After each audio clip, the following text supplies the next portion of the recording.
Prejemam štipendijo.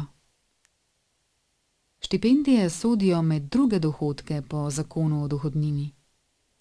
V večini primerov so za učence, dijake in študente, ki se izobražujejo po programih za pridobitev izobrazbe po predpisih, ki urejajo osnovno, srednje ali visoko šolstvo, neobdavčene do zneska minimalne plače ali celo v celoti oproščene plačila dohodnine. Štipendijo prejme učenec, dijak ali študent za polni učni ali študijski čas. Prvič, kadrovske štipendije.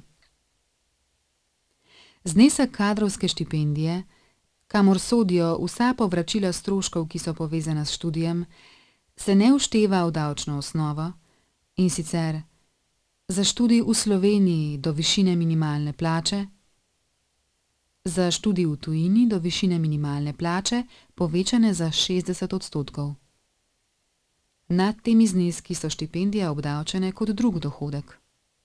Drugič, štipendije izplačane iz proračuna, s strani tujih držav, mednarodnih organizacij. Te štipendije so v celoti oproščene plačila dohodnine, če gre za prejemke v zvezi z izobraževanjem na podlagi posebnih predpisov in niso prejete v zvezi z opravljanjem dela ali storitev.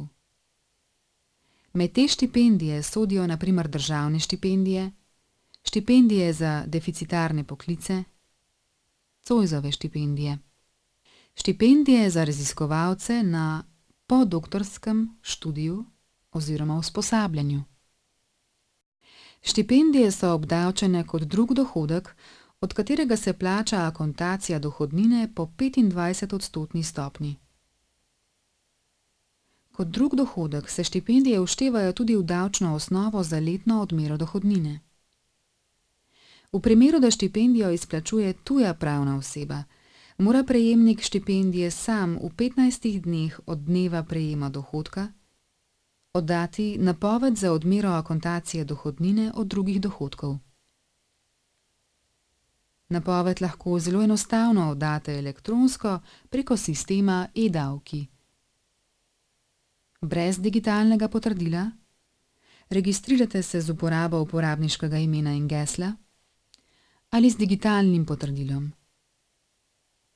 Papirni obrazec pa lahko oddate osebno ali po pošti na katerikoli finančni urad, razen na generalni in posebni finančni urad. Pomni.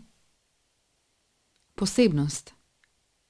Štipendistom Fulbrightovega programa izmenjav se v skladu z memorandumom, ki sta ga sklenili vladi Republike Slovenije in ZDA, lahko zmanjša davčna osnova za povračila stroškov z tega naslova, vendar le, če stroške ustrezno izkažejo in uveljavijo pri davčnem organu.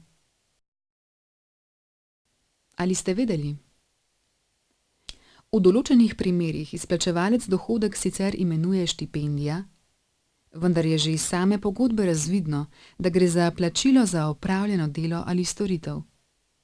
V tem primeru ti dohodki sodijo med dohodke iz zaposlitve, drugo pogodbeno razmerje.